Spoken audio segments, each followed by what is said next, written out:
I knew Charlie Dempsey not only through football but also on the work front. He had a construction company, house building company, and I was with Fletcher's.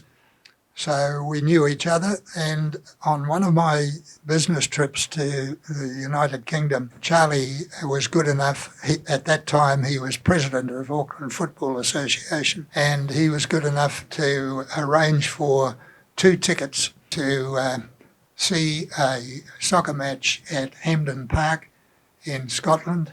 I took a friend with me on that occasion, and we saw Scotland beat England 1-0. 100,000 people, would you believe? 100,000 people in the audience. When the match finished, I said to my friend, let's just sit for a while, and we were in no hurry. And the sun set as we were sitting there, but the last glimmer of light, as it were, from the sun reflected as we looked around the terraces.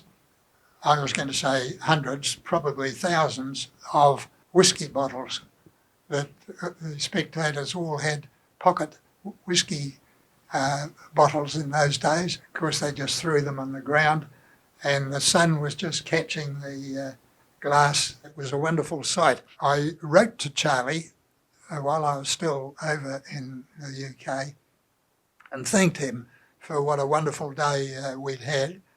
And I described what I've just told you about the whiskey bottles, etc. In later years, every time I bumped into Charlie, he always reminded me of this occasion and said, whoever was present, he'd say, do you know this fellow here?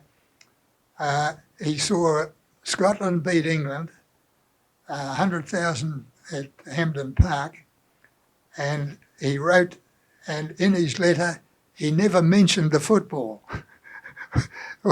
All he mentioned was the view and the crowd and the bottles, whiskey bottles, and all that sort of thing. He saw that as a great joke.